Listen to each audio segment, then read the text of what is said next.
Daan-daang taon na ang nakalilipas, ang mga tao ay dating isang uri ng nilalang na napakahina, at hindi man lang nagawang protektahan ang sarili laban sa maliliit na hayop. Sila ay dating nakakaawa sa mga tuntunin ng aktwal na lakas at karahasan.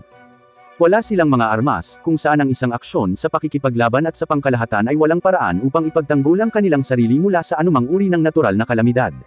Sa sandaling natapos nila ang pagtuklas ng isang lahi ng mga tao, na may higit sa tao na lakas na mas malakas sa astronomiya kaysa sa kanila, nagpa siya ang mga normal na tao na sama-samang nagsimulang tawagin silang nobles. Ang mga nobles na ito sa una ay nag-iingat sa mga tao, ngunit sa lalong madaling panahon natanto nila na ang mga tao ay halos hindi nakakapinsala at walang pagtatanggol.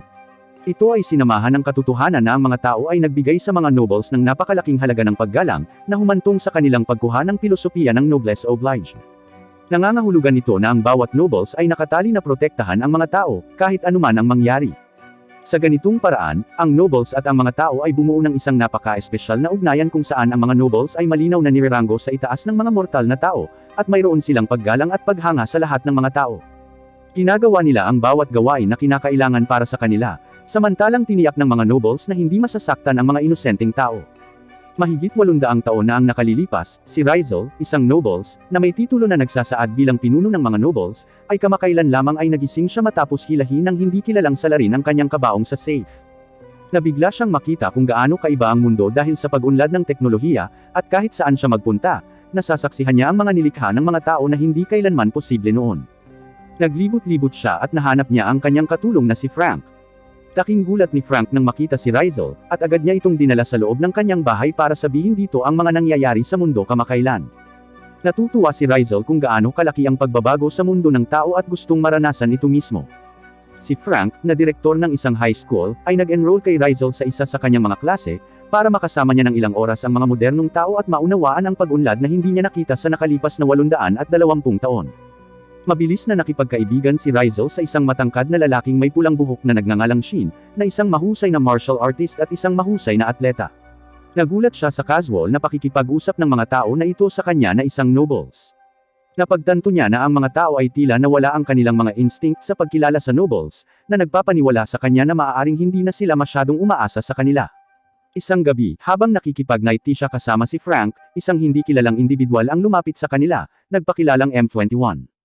Sinabi niya sa kanila na siya ay isang binagong tao na nilikha ng isang masamang organisasyong siyentipiko na tinatawag na Union. Ayon sa kanya, sila ay nilikha sa pagsubok na hindi binigyan ng pangalan, at tinukoy lamang bilang kanilang mga serial number. Sila ay naturukan ng hindi mabilang na mga gamot at sinubukan ang mga gamot upang suriin ang kanilang mga epekto, at ang mga kondisyon ay napakasama para sa kanila, na ang lahat ng kanyang mga kaibigan ay nauwi sa pagkamatay sa isa sa iba pang bahagi ng proseso, maliban sa kanya at sa isang kaibigan niya, na parehong nakaligtas at nagkamit ng higit sa tao na lakas at kakayahan. Sinubukan noon ng maraming sakop na organisasyon na kontrolin ang kapangyarihan ng mundo sa pamamagitan ng paggamit sa kanila bilang mga weapons of destruction. Sa wakas, nagawa niyang makatakas sa Union kasama ang kanyang kaibigan, na nagpas siyang pumunta sa kanilang magkahiwalay na landas pansamantala upang makahanap ng layunin para sa kanilang buhay. Inimbitahan ng direktor si M21, pagkatapos malaman ang tungkol sa kanyang mga kakayahan, at kung paano niya nailigtas ang buhay ng mga estudyante mula sa paaralan. Hiniling niya sa kanya na manatili sa kanyang lugar pansamantala at magtrabaho para sa kanya, dahil ang Union ay patuloy na magpapadala sa kanya ng mga tao upang subukang patayin siya. Nag-isip siya sandali at nagtanong kung ano ang gusto niya bilang kapalit. Tinatawanan siya ni Frank at sinabi sa kanya na kailangan lang niyang kumilos bilang security para sa paaralan sa ngayon, at sumang-ayon si M21. Kinabukasan, pumunta si Rizal sa paaralan at agad na pinagtinginan ng isang kawon ng mga babae na nabighani sa kanyang malahari na kilos at kakisigan. Naglalakad siya sa loob ng silid-aralan at napansin niyang bali ang kamay ni Shin at may suot na molde, na dinruwangan ng kanyang mga kaibigan. Nagpasya siya na gusto pa niyang subukan ang kakaibang custom na ito, at inilabas ang kanyang marker, na nagdududol sa buong molde niya. Pagkatapos ay umupo siya at nagsimulang dumalo sa klase kasama nila, at pumunta pa sa kanila upang kumain ng tanghalian, kung saan ipinipilit niyang kumain ng ramen araw-araw, dahil mula nang matikman niya ang makabagong delicacy na ito, hindi na siya makabalik sa pagkain mula sa kanyang panahon. Nang matapos ang klase, si Shin at ang kanyang kaibigan, na ang pangalan ay Manabo, ay nagsimulang mag-usap tungkol sa paglalaro ng mobile games ng magkasama at tinanong si Rizal kung gusto niyang sumali. Gayunpaman, walang ideya si Rizal kung ano ang isang mobile phone, at mukhang tuliro. Ipinaliwanag sa kanya ni Shin at Manabo na ang cellphone ay isang napakahalagang kasangkapan sa modernong panahon dahil kapag mayroon ka nito, hindi ka maliligaw, hinding-hindi ka maboboring, at maaari kang makipag-usap sa sinuman sa anumang oras. Hindi makapaniwala si Rizal na may ganoong bagay at nagpupunta kay Frank sa gabi, na nagchichil sa taas ng paaralan kasama si M21. Sinabi niya kay Frank ang tungkol sa teknolohiyang binabanggit ni Shin. Umiti si Frank sa kanya at sinabi sa kanya na malaki ang pinagbago ng mundo mula nang matulog si Rizal, at umiiral na ngayon ang teknolohiyang tulad nito. Nakuha ni Frank kay Rizal ang pinakamodernong high-spec na bersyon ng isang smartphone kinabukasan, na dinadala ni Rizal sa kanyang klase. Parehong nagtataka sina Shin at Manabo nang makita niyang hawak niya ang teleponong iyon na ikinatutuwa nila para sa kanya. Gayunpaman, sa lalong madaling panahon na pagtanto nila na si Rizal ay walang ideya kung paano gamitin ang isang telepono, at tinanong siya ni Shin para sa kanyang numero at email. Titig na titig sa kanya si Rizal, dahil wala siyang ideya sa nangyayari. Hinawakan ni Manabo ang telepono sa kamay ni Rizal at sinimulan siyang turuan kung paano ito gamitin. Sinabi rin niya sa kanya kung paano magpadala ng email, na agad na natutunan ni Rizal at sinimulang ipadala kay Frank. Habang nanananghalian noong araw na iyon, nakarinig ang tatlo ng ingay na nagmumula sa playground ng paaralan at nagpasya silang mag-imbestiga. Nakita nila na ang isang grupo ng mga goons sa kanilang mga sasakyan ay pumasok sa pag-aari ng paaralan, at hinaharas ang mga babaeng estudyante, habang binubugbog ang mga lalaki. Si Rizal ay labis na naiintriga dito, dahil hindi pa siya nakakita ng mga tao na nag-aaway sa kanilang mga sarili noong panahon niya. Hinawakan ng isa sa mga goons ang janitor, at susuntukan sana siya, ngunit sumugod si Shin at hinarang ang suntok ng kanyang nasugatang braso. Ang lalaki ay tumingin kay Shin at inakusahan siya ng pagtatangka na nakawin ang kanyang kasintahan. Tinanong ni Manabo si Shin kung bakit niya ginawa iyon, ngunit sinagot ni Shin na mahuhulog siya sa gilid ng bangketa, kaya ang ginawa niya ay sunggaban siya, para hindi siya bumagsak. Gayunpaman, ang lalaki ay walang intensyon na pakinggan siya, at ang kanyang mga goons ay nagsimulang abusuhin ang mga bata sa kanyang paaralan. Nagmamakaawa si Shin at sinabihan siyang umalis, ngunit nagsimulang umatake ng mga suntok kay Shin. Iniiwasan niya ang karamihan sa mga suntok, ngunit na-corner siya kung saan hindi siya maaaring umatras, at sa huli ay tinamaan siya ng diretso sa mukha ng isa sa kanyang mga suntok. Pinagmamasdan ni Rizal ang kaguluhan, at tinitigan si M21 na talagang gustong pumunta at itigil ang lahat ng ito, ngunit natatakot siyang ipakita ang kanyang superhuman na lakas dahil sinusubukan niyang mag-lay low. Sinimulan ng goons ang pagsipa kay Shin, at sinubukang itapak ang kanyang ulo, ngunit gumulong si Shin. Sinubukan ng goons na suntukin siya, ngunit iniwasan ni Shin ang lahat ng kanyang mga suntok bago mabilis na naghatid ng sariling suntok sa kanyang mukha. Lalong nagalit ang goons at nagsimulang maghagis ng mabibigat na suntok, habang sinusubukang harangan sila ni Shin gamit ang kanyang nasugatang braso. Ang kanyang molde ay nagsimulang masira, at sinuntok siya ng goons sa bituka, itinapon siya kay Manabo, habang pareho silang bumagsak sa lupa. Lumakad siya patungo kay Shin, ngunit hinarang siya ng janitor, na nagsabi sa kanya na umalis dahil hindi niya hahayaang saktan niya ang mga estudyante. Ngunit ang goons ay hindi nagbibigay ng awa, at kinuha ang janitor sa pamamagitan ng paghawak sa kanyang kwelyo. Bago pa man siya makagawa ng anuman, nag-ambala siya ni M21, na mahinahong naglakad patungo sa kanya at sinabihan siyang pakawalan ang janitor. Ang goons ay tumingin sa kanya at sinabi sa kanya na lumayas kung ayaw niyang mabugbog. Sumagot muli si M21 sa pagsasabi sa kanya na iwanan ang janitor, kaya ibinaba ng goons ang janitor at sinubukang suntukin siya. Gayunpaman, napakabilis ni M21 at madaling umiwas sa kanyang suntok bago hinawakan ang kanyang kadena na kwintas at ibinagsak ang kanyang ulo sa lupa. Sinubukan ng goons na hawakan ang kanyang kamay para pakawalan siya, ngunit napagtanto niya na masyadong malakas si M21. Pagkatapos ay hinampas niya ang goons pabalik sa isa sa mga kotse at nagbanta na papatayin siya, na labis na natakot sa kanya kaya agad siyang tumakbo at ang kanyang barkada. Lahat ay nag-cheer kay M21, na nagulat dito dahil hindi siya sanay sa pagpapahalaga. Si Rizal, na nanunood ng lahat ng ito, ay bumalik lamang sa loob para tapusin ang kanyang ramen habang unti-unti niyang napagtanto kung gaano naging mapanganib ang mga tao kumpara noong unang panahon. Nagsisimula ang susunod na araw gaya ng dati, at huli na si Shin sa klase gaya ng dati. Sa wakas ay pumasok ang guro kasama ang dalawang bagong estudyante sa kanyang tabi. Sinasabi niya na sila ay mga transfer student mula sa Korea. Ang lalaki ay pandak at may matinik na hanay ng buhok na nagpapakilala sa kanyang sarili bilang Regis, habang ang babae ay nagpapakilala sa kanyang sarili bilang Sarah. Pagkatapos ay sinabi ng guro kay Shin, na responsibilidad niyang ipakita sa kanila ang buong paaralan, na nag-aatubili siyang sumang-ayon.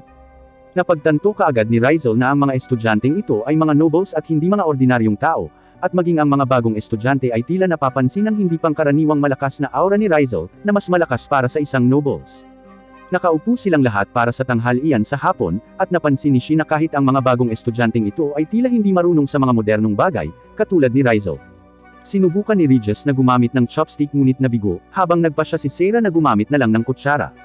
Kinalaunan sa araw na iyon, bumalik lahat sina Sheen, Manabo, Regis, Sarah, at Rizal sa lugar ni Frank, kung saan sila tumatambay, nang pumasok si Frank na kasama si M21.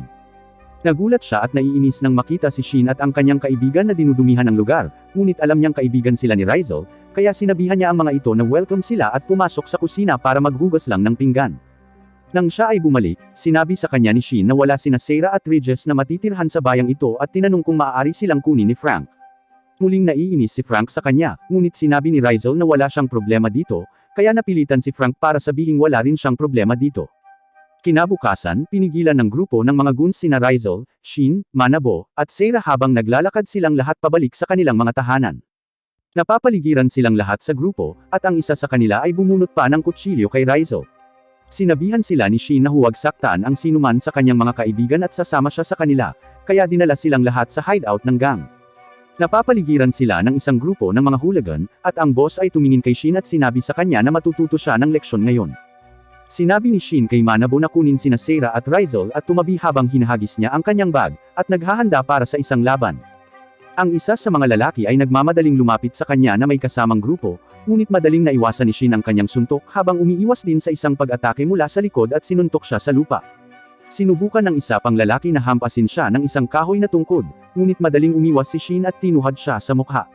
Dalawang lalaki pa ang sumusubok na atakihin siya, ngunit madali niyang naiwasan ang kanilang mga pag-atake habang naghahatid ng malakas na counter-punch.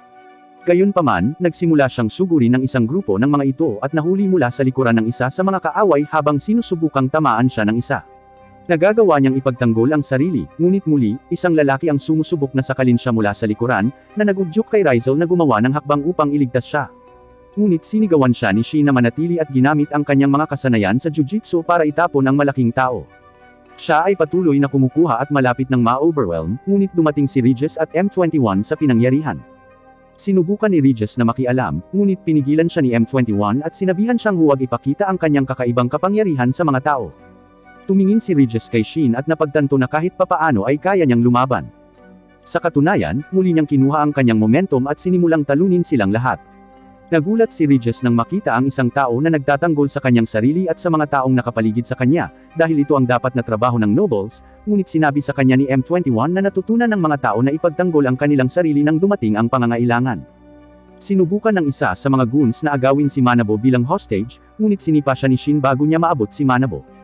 Ang pinuno ng mga hooligan ay sa wakas ay hindi na nakatiis at naglabas ng baril, na nakatutok kay Sheen. Nagpasya si M21 na makialam sa puntong ito at lumitaw sa harap ng pinuno, hinawakan ang kanyang kamay at itinulak siya sa lupa, habang sinusubukan ng goons na gamitin ang kanyang bakal na tubo para tamaan siya. Ginagamit lang ni M21 ang kanyang braso upang magtanggol laban sa bakal na tubo, habang sinusubukang suntukin ng galit na si Sheen ang lalaki sa mukha, ngunit huminto sa huling sandali nang sabihin sa kanya ni M21 na sapat na ito. Tumalikod si Sheen at sinabi sa kanila na kung gusto nilang maghiganti sa kanya, dapat nilang salakayin siya habang siya ay nag-iisa.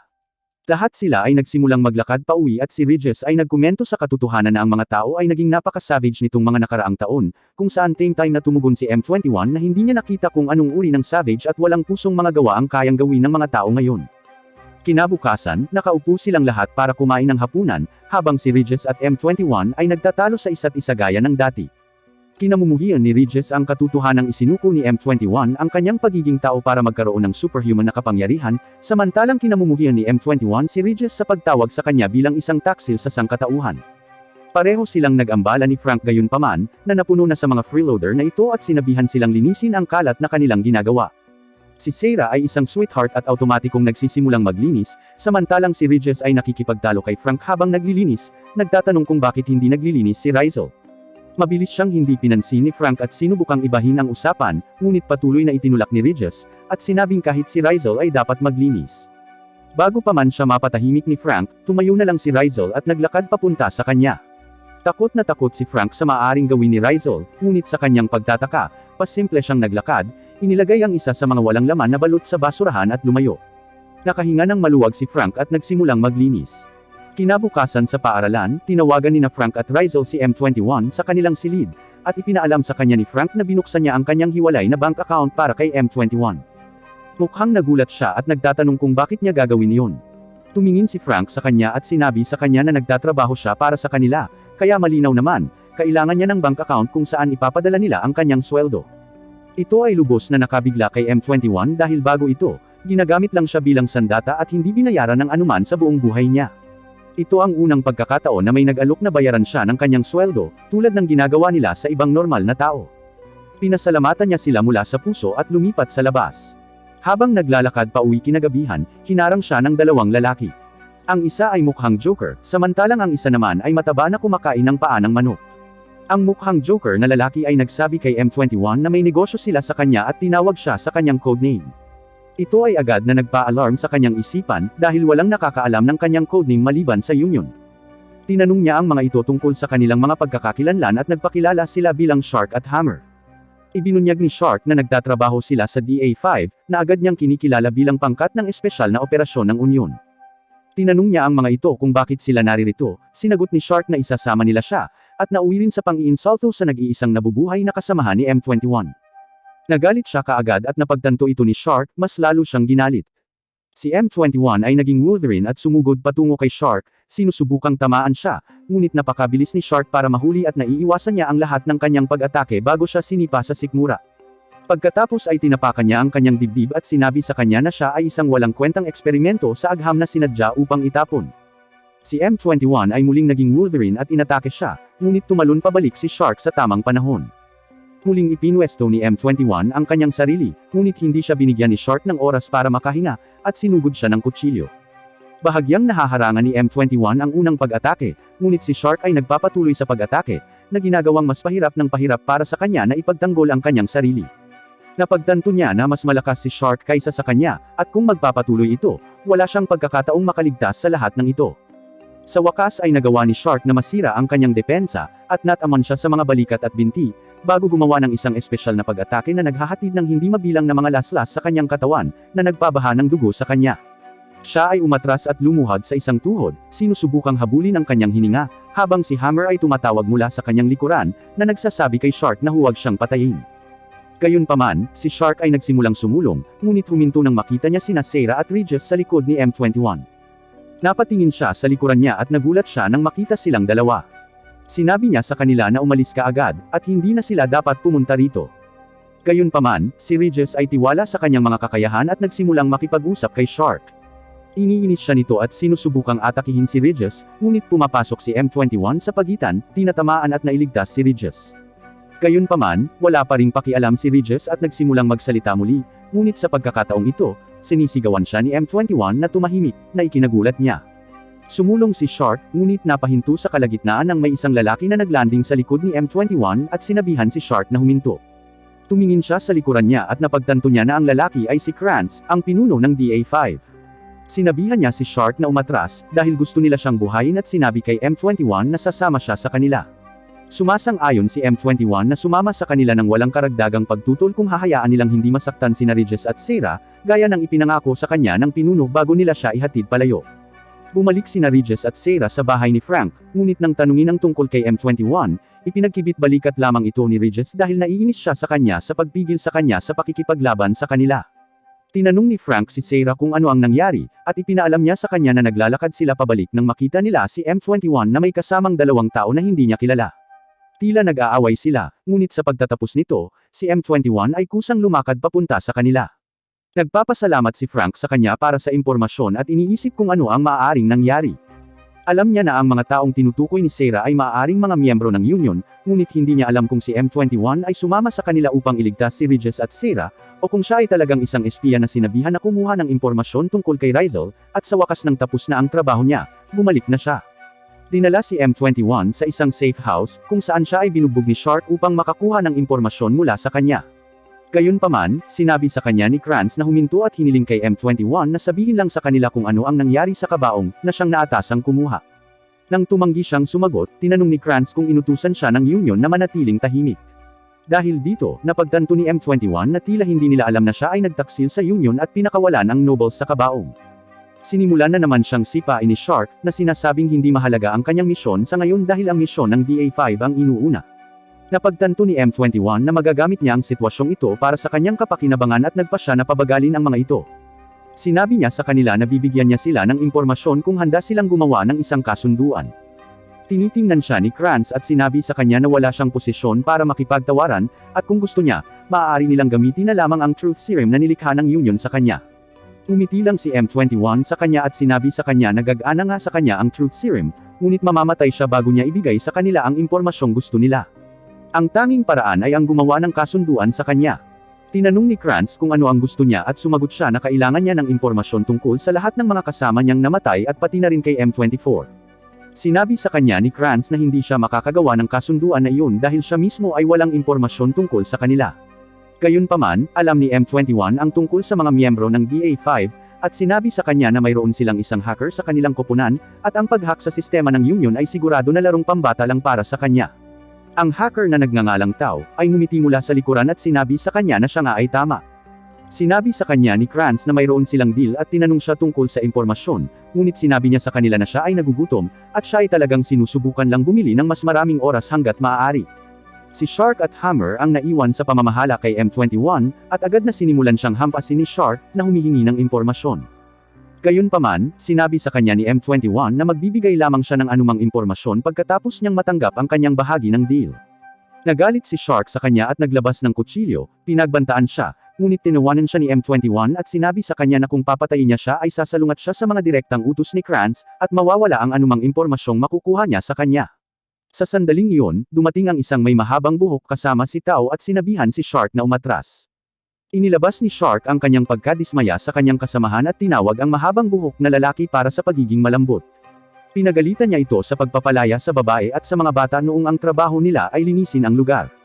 Ang mahabang buhok na lalaki ay nagsasabi sa kanya na sila ay walang pinsala sa kanila, at iyon ang dahilan kung bakit hinayaan niya silang mabuhay, ngunit ipinahayag ni Shark na pagkatapos ng mahabang buhok na lalaki na umalis, siya ay pinatay pa rin silang lahat. Nakakuha ito ng reaksyon mula sa mahabang buhok na lalaki, na ang pangalan ay Takeo. Inilabas ni Takeo ang kanyang baril at tinutukan si Shark, ngunit mabilis na tumalon si Tao at hinawakan ang kanyang braso, na sinasabi sa kanya na huwag gumawa ng anumang katangahan. Nilampasan lang siya ni Shark, sinasabi sa kanya na kukunin niya ang impormasyon mula kay M21 sa isang paraan o sa iba pa. Sa kabilang panig, pauwi na si Regis mula sa paaralan kasama sina Shin at Manabu nang bigla niyang makita sina Shark at Hammer sa di kalayuan, na nakatayo sa isang gusali. Tumingon si Shin para kausapin siya, ngunit tuluyang nawala si Regis, at pinuntahan niya si Shark at Hammer sa isang inabandonang park. Pinuri ni Shark ang kanyang katapangan, ngunit sinabi sa kanya na ito ay lubhang hangal. Ngunit bilang kapalit, ibinato ni Regis ang napakalaking insulto sa kanya, na humantong kay Shark na ihagis ang kanyang kutsilyo kay Regis. Madaling hinawakan ni Regis ang kutsilyo sa himpapawid at sinabi kay Shark na ang isang mahinang tulad niya ay walang magagawa. Nagalit si Shark, sumugod sa kanya gamit ang kanyang mga kutsilyo at sinubukan siyang salakayin, ngunit madaling naiwasan ni Regis ang kanyang mga pag-atake habang umaatras at biglang ginamit ang kanyang kakayahan na nagpapahinto sa kanyang buong katawan. Sinubukan ni Regis na tumama ang kanyang straight na atake, ngunit nagawa ni Shark na bahagyang harangan ito, na nagresulta lamang sa isang gasgas sa kanyang mukha. Sinubukan niyang salakayin siya muli, ngunit muling gumamit ng time stop si Regis bago siya sinubukang tamaan. Ngunit sa pagkakataong ito ay nagawa rin ni Shark na iwasan ang pag-atake sa isang gilid ng buhok, na nailigtas ang kanyang mga vitals. Muli silang nagpatuloy dito, ngunit naghagis si Hammer ng isang bangkos ng maliliit na pampasabog, na pumipilit sa kanilang dalawa na umatras. Naghagis siya ng tableta kay Shark, at sinabihan siyang huwag basta-basta harapin si Regis ng padalos-dalos. Nag-aatubili na nilagay ni Shark ang tableta sa kanyang bibig at biglang lumaki ang kanyang mga kalamnan, at ang kanyang aura ay ganap na nagbago. Ang kanyang paggalaw ay nagiging napakabilis, dahil sa loob ng isang iglap ay lumilitaw siya sa likod ni Regis at sinubukan siyang atakihin, ngunit tumalon pabalik si Regis. Gayunpaman, sa kanyang sorpresa, muling lumitaw si Shark sa kanyang likuran at umiwas habang sinubukan ni Regis na makatama ng suntok. Sinubukan niyang maghagis muli ng kutsilyo kay Regis, ngunit madali niya itong na-block bago subukang gamitin ang kanyang espesyal na kasanayan, na hindi gumagana sa oras na ito. Tinatawanan siya ni Shark at sinabing hindi na uubra sa kanya ang kanyang panlilinlang, bago siya kutsain. Nakagagalit ito kay Regis, at bago pa man siya makapag-react, lumitaw siya sa likod ni Shark at sinuntok siya sa spine, na napasigaw si Shark sa sakit, dahil hindi niya inaasahan na ganito kalakas si Regis. Mamamatay na sana siya, ngunit pinigilan ni Regis ang kanyang sarili sa gitna habang nakuha ni Hammer ang atensyon sa kanyang sarili, at ipinakita ang walang malay na katawan ni Shin at Manabu sa sahig, na sinasabi sa kanya na sumama sa kanya ng tahimik. Nag-aatubili si Regis, at nahuli nila. Sa isang safe house, dinala si M21 sa ibang silid, kung saan laking gulat niya nang makita si Regis, Shin at Manabo na nakahandusay sa sahig, habang si Shark ay nagbanta na papatayin sila kapag hindi siya magsasalita. Bumalik sa lugar ni Frank, pumunta si Sarah kina Frank at Rizal, ipinaalam sa kanila na may nangyari kay Regis. Ipinaliwanag niya na pareho sila ni Regis ay may napakahinang neural connection sa isa't isa na pareho nilang nararamdaman. Ayon sa kanya, ito ay nawawala lamang kapag ang isa sa kanila ay alinman sa walang malay o namatay, na nangangahulugan na si Regis ay maaaring walang malay o patay na sa ngayon. Pinasalamatan niya ang mga ito para sa kanilang mabuting pakikitungo, at sinabi sa kanila na hahanapin niya si Regis. Sinabi ni Frank kay Rizal na nag-email sa kanya si Shin, na sinasabing pupunta rin sila ni Manabo para maglaro. Pero ngayong sinubukan niyang makipag-ugnayan sa kanila, wala rin sa kanila ang sumasagot ng tawag. Dahil dito, si Rizal ay lumabas, at pareho nilang sinundan ni Frank si Sarah. Bumalik sa safe house, sa wakas ay nagising si Regis upang makita ang kanyang sarili na napapalibutan ng mga miyembro ng pangkat ng DA5. Sinabi ni Shark kay M21 na ibunyag ang anumang impormasyon na mayroon siya habang naglalagay siya ng kutsilyo sa lalamunan ni Regis, ngunit ibinaling ni M21 ang kanyang mukha, na sinasabing si Shin ay isa lamang hindi matiis na bata na wala siyang pakialam, at malaya silang gawin ang gusto nila. Gayunpaman, si Regis ay matalas ang dila gaya ng dati, at sinimulan muli ang pang-iinsulto kay Shark, na nagre-resulta sa isang mabilis na sipa sa mukha. Sa wakas, nagising din si Shin at laking gulat niya nang makita ang kanyang sarili na napapaligiran ng mga lalaking ito, ngunit agad na napunta ang atensyon niya sa kanyang walang malay na kaibigan. Sinubukan niya itong gisingin, at sa kanyang paggising, lumingon-lingon si Shin sa paligid at nakita niya si Regis, nabugbog, at si M21 na nakatayo sa di kalayuan. Tinatanong niya si M21 kung anong nangyayari pero hindi siya sumasagot. Gayunpaman, pumayag si Regis sa pagsasabi na ipinagpalit ni M21 ang kanyang humanity para sa kapangyarihan, kaya hindi mo dapat asahan ang maraming bagay para sa kanya. Parehong nalilito siya at si Manabo dito, at sinubukang kausapin si M21, ngunit tumanggi siyang sumagot. Binuhat ni Shark si Shin sa pamamagitan ng paghawak sa kanya mula sa kwelyo at nilagyan ng kutsilyo sa kanyang lalamunan, sinusubukang makakuha ng tugon mula kay M21, ngunit hindi siya natinag, na sinasabing kilala lang niya ang mga bata bilang ilang random na high schooler na nagpunta sa paaralan kung saan siya nakapost. Nagalit dito si Shark at sinipa si Shin sa sahig bago tinapakan ang ulo nito. Sinabi sa kanya ni Takeo na itigil ito, ngunit sinabi sa kanya ni Shark na tumahimik, dahil hindi rin naman sila magagamit para sa kanila. Kaya't hindi mahalaga kung sila ay mabubuhay o mamatay. Idinagdag niya na mas mabuti kung sila ay mamatay dahil ngayon ay nakita na sila. Gayunpaman, sinabi sa kanya ni Tao na itigil ito, habang sinasabi na ang kanilang pangalis ng memorya o droga ay sigurado na sapat upang alisin ang kanilang mga alaala at hindi nila kailangang patayin ang mga batang ito. Ngunit si Kranz ay namagitan, na nagsasabi na ang mga bata ay kailangang mamatay, pinapatigil ang parehong sina Takeo at Tao. Natuwa si Shark na marinig ito at itinulak si Tao palayo upang makapunta kay Manabo, ngunit hinawakan ni Shin ang kanyang mga binti at hindi binitawan. Inalag-alog niya si Shin at nagpas siyang patayin si Manabo, ngunit tumalon si Regis sa pagitan nila, na nakatali pa rin ng espesyal na kadena, na nagpahinto sa kanyang kapangyarihan. Sinabihan siya ni Shark na umalis, ngunit si Regis gaya ng dati, ay nauwi sa pang-iinsulto kay Shark, na nagagalit muli sa kanya, na nagresulta sa isang malaking suntok sa mukha ni Regis. Muli siyang gumalaw patungo sa kanya at pinulot siya sa buhok, ngunit bago niya ito masaktan, nagpa siya si Shin na kumilos na siya at tumalon sa pag-atake. Iniisip ni Shark na si Shin ay katulad ng ibang high schooler at nagpa siya na lang na suntukin lang siya, ngunit iniwasan niya ang kanyang suntok at inihatid ang isa sa kanyang sarili sa kanyang mukha.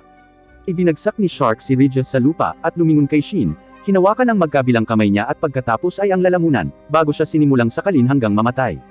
Agad na tumakbo si Manabo palapit sa kanya at hinawakan ang kanyang braso, sinusubukan na palayain siya, nagmamakaawa sa kanya na huwag siyang patayin, kinagat din ang kanyang mga braso para subukang pigilan siya, ngunit walang pakialam si Shark at patuloy na sinasakal si Shin hanggang sa puntong nanlalambot na ang kanyang katawan at nawalan siya ng malay.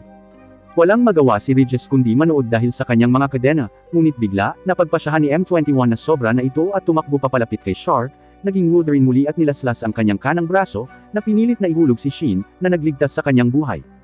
Sa kabilang panig, nakarating na si Sarah sa safe house at naglakad patungo sa pasukan, kung saan ang kanyang daan ay hinaranggan ni Hammer, na nagtanong sa kanya kung ano ang kanyang kailangan dito na may pangit ng ngiti.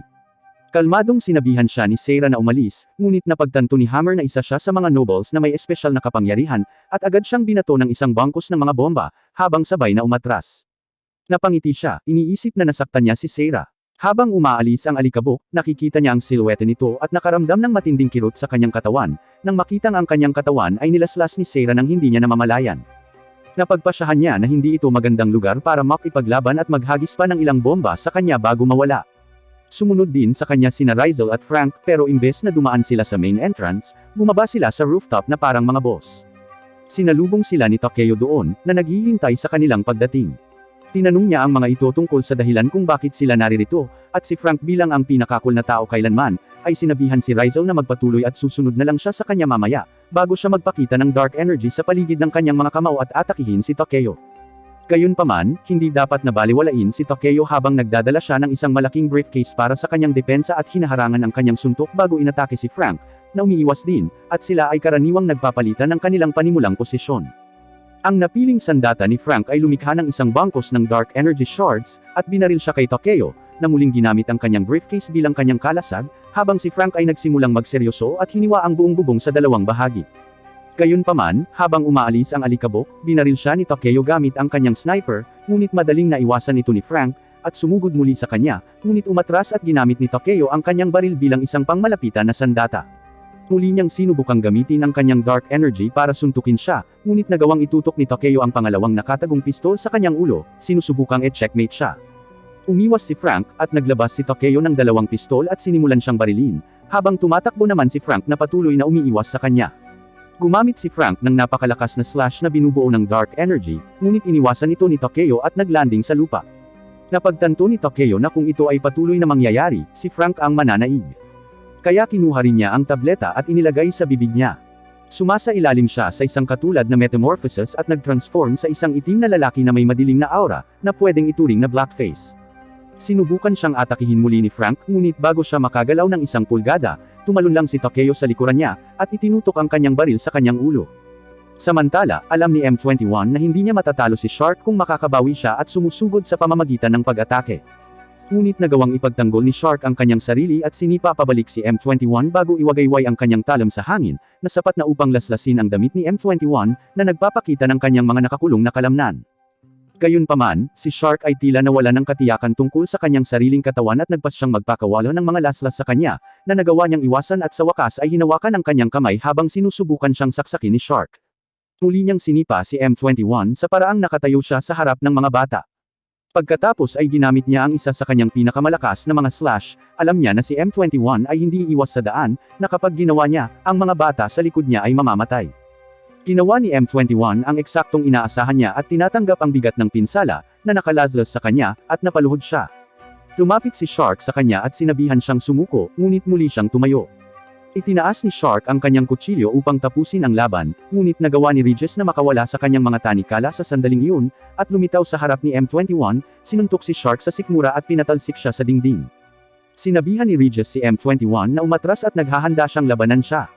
Agad na bumangon si Shark at ginamit ang kanyang tableta, dahil alam niyang hindi siya tugma para sa kanyang normal na anyo. Si Regis, gayunpaman, ay tila nag-aalburuto habang hindi siya nagbibigay ng pagkakataon at tumalo ng sipa sa kanya bago siya sinuntok sa ulo, itinapon siya. Lumuhad si Shark, at lumapit si Regis sa kanya para tapusin ang trabaho. Ngunit bago niya maihatid ang huling suntok, tumalon si Krantz sa pagitan, na nagpa-atres kay Regis. Kinain niya agad ang mga tabletes at tinanong si Shark kung kaya niyang tumayo. Masayang tumayo si Shark, iniisip na kasama si Krantz, tatapusin nila ang laban na ito. Ngunit sa sorpresa ng lahat, diretsyong sinuntok ni Krantz ang katawan ni Shark at inaabsorb siya ng buo, na ginawa siyang mas malakas kaysa dati. Si Regis ay tumingin sa kanya at naiinis at ginamit ang kanyang magic blast sa kanya, ngunit hinampas lang ito ni Krantz, na ikinagulat niya. Agad niyang sinugod si Krantz gamit ang isang magic punch, ngunit umiwas si Krantz at ibinato ang kanyang katawan sa lupa. Napahiga si Regis sa lupa, ngunit napuno na si Krantz at nagsimula siyang gumalaw patungo kay M21. Hindi pa tapos si Regis, at muli siyang bumangon para mag-charge ng isa pang magic blast kay Krantz. Siya ay nakatayo doon na humihingal, ngunit habang ang alikabok ay naaalis, siya ay natakot na makita si Krantz ay ganap na maayos, at siya ay agad na sumugod patungo kay Regis at binigyan siya ng isang malakas na uppercut na nagpatama sa kanya sa kisame at nawala ng malay. Nagsimula siyang maglakad muli patungo kay M21, ngunit huminto nang makita ang isang misteryosong figure na naglalakad patungo sa kanya, na lumabas na ang cool na si Rizal. Sa ibabaw ng bubong, si Takeo ay nakatutok kay Frank ng baril, at si Frank ay nag-iisip kung ilalabas o hindi ang kanyang aktwal na kapangyarihan, dahil sinabi sa kanya ni Rizal na huwag ilabas ang kanyang aktwal na kapangyarihan nang wala ang kanyang pahintulot.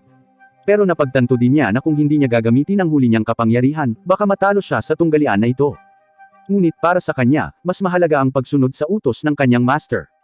Gayunpaman, ginamit ni Takeo ang mga maling salita sa maling oras sa pamamagitan ng pagsasabi kay Frank na pagkatapos niyang patayin siya, papatayin niya ang hangal na iyon, na pumasok sa loob. Ito ay nagpagalit kay Frank sa kabaliwan, at napapalibutan ng isang madilim na aura, na nagsimula pang ang sunugin ng baril na hawak ni Takeo sa kanyang mga kamay. Siya ay mabilis na umatras, nalilito sa nangyayari, ngunit sinabi sa kanya ni Frank na ang pinakamalaking pagkakamali na ginawa niya hanggang ngayon sa buong buhay niya ay ang masamang bibig sa kanyang master na si Rizal. Sa oras na hindi niya makontrol ang kanyang galit, nailabas na niya ang kanyang tunay na kapangyarihan. Sinisisi niya si Takeo para dito, at sinabi sa kanya na kailangan din niyang pagbayaran ito. Isang higanteng whirlpool ng madilim na enerhiya ang bumalot sa kalangitan, na nagiging kulay purple, at pagkatapos ay sa bilis ng kidlat, isang sibat na binubuo ng madilim na enerhiya ang tumusok sa katawan ni Takeo, na nag-ipit sa kanya sa lupa.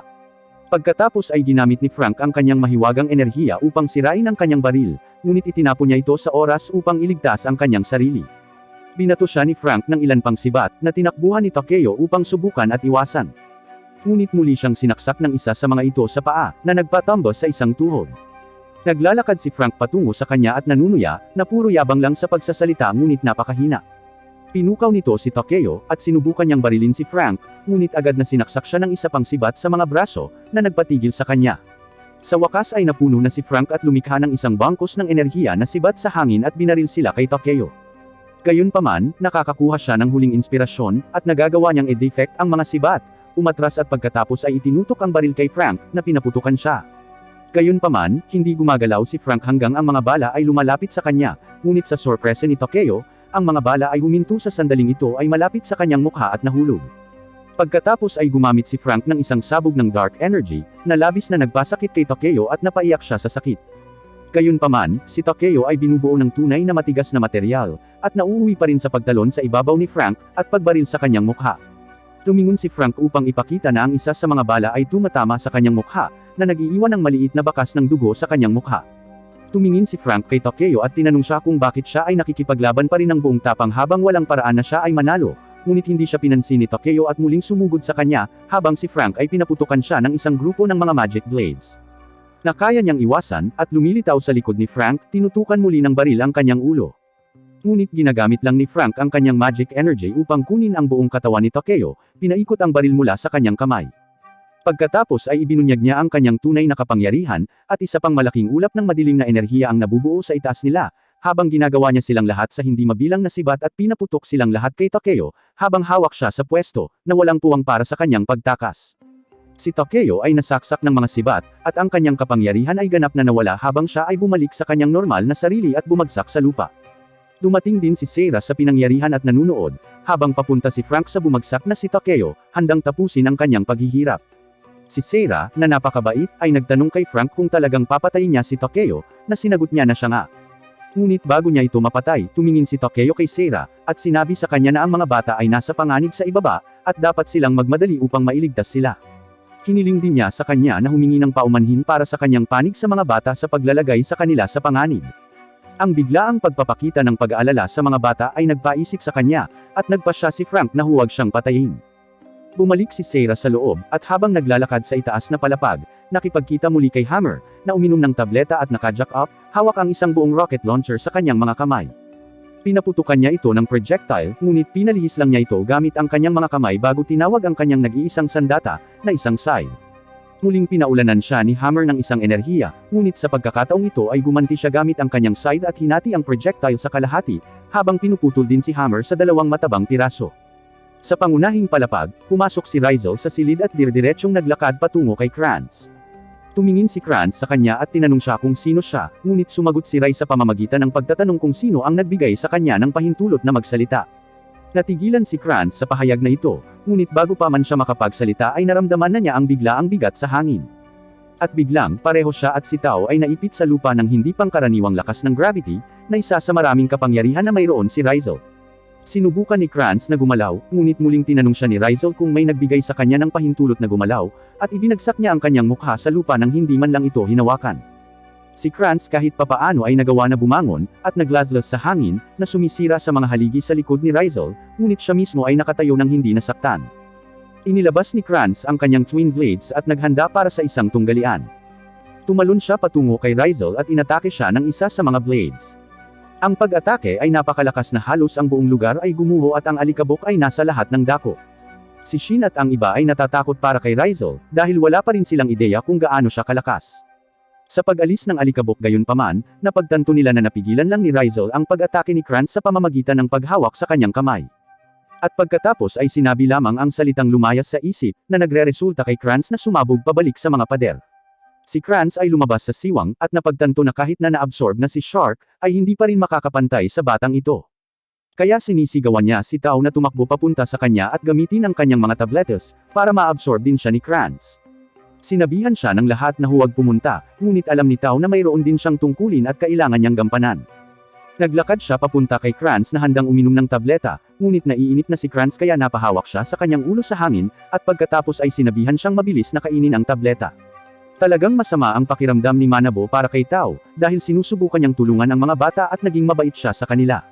Nakiusap siya kay Rizal na iligtas siya dahil siya ay isang mabuting tao, ngunit sinabi ni Krantz kay Tao na mabilis na mag-transform, at pagkatapos ay nagbanta na unang papatayin si Manabo. Ito ay sapat na para magalit si Tao, na gumagamit ng kanyang mahika upang balutin ng mga cord sa leeg ni Krantz, itinulak siya pabalik at tumalon patungo sa gilid ng ating grupo, na sinasabing hindi siya kailanman susuportahan sa pananakit ng mga bata.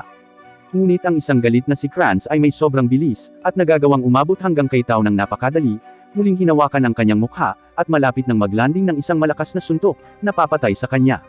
Ngunit siya ay pinigilan ni Rizal, na nagsasalita lamang ng salitang huminto, at iyon ay sapat na upang pigilan ang walang laman na katawan ni Krantz sa pwesto. Napakakul ni Rizal na pagkatapos niyang gawin iyon, lumapit siya kay Manabo at tinanong siya kung bakit siya nagmakaawa sa kanya na iligtas ang buhay ni Tao. Tila nalilito at humingi ng tawad si Manabo, ngunit sinabi sa kanya ni Rizal na magkaibigan sila at maaari siyang humingi ng tulong sa kanya nang hindi nagmamakaawa. Pagkatapos ay lumingon siya kay Krantz at nagpas siyang tapusin ang laban. Itinaas niya ang kanyang kamay, at biglang, bawat patak ng dugo sa loob ng silid ay nagsimulang umikot sa kanyang ulo. Ito ay lubos na nakagulat maging kay Regis, na nagsabi na ang pinuno ng nobles lamang ang maaaring gumawa ng ganoong uri ng mahika. Sinubukan ni Krantz na iwasan ang dugong umaagos sa paligid niya, ngunit napagtanto niya na kung magpapatuloy ito, siya ay matatalo. Kaya't nagpasya siyang sumugod kay Rizal, ngunit handa na siya at ginamit niya ang kanyang mahika, upang itulak siya pabalik bago gamitin ang lahat ng dugo sa lugar upang ganap na gutiin si Krantz hanggang sa punto na siya ay mabura sa pag-iral. Natapos ang laban at sa wakas ay umuwi na silang lahat. Sina M21 at Takeo ay inalagaan pabalik sa kalusugan, habang si Frank ay humihingi ng paumanhin sa pagpapakawala ng kanyang kapangyarihan noong dapat ay humingi siya ng kanyang pahintulot. Ngunit sinabi sa kanya ni Rizal na nagtitiwala siya sa kanya at alam niya na kung sinira niya ang kanyang pangako kay Rizal, tiyak na mayroong isang uri ng dahilan na hindi nagbigay sa kanya ng ibang pagpipilian. Natutuwa si Frank na marinig na pinagkakatiwalaan siya ng kanyang master ng labis sa kanya bago naglakad patungo sa hapagkainan upang mag-almusal. Pagkatapos ng almusal, narinig ni M21 sina Takeo at Tao na nag-uusap tungkol sa kung paano nila gustong umalis sa Union at magpanggap na patay na, dahil wala na silang ibang mapupuntahan. Narinig ito ni M21 at pinuntahan si Frank bago sila makaalis at yumuko sa harapan niya, nakikiusap sa kanya na hayaan ang dalawang ito na manatili sa kanya, dahil alam niyang hahanapin at papatayin sila ng Union. Umiti si Frank sa kanya at sinabi sa kanya na hindi niya kailangang magmakaawa sa kanya dahil ito rin ang kanyang tahanan, at syempre, maaari silang manatili sa bahay na ito dahil maaari rin silang magamit bilang mahalagang mga assets.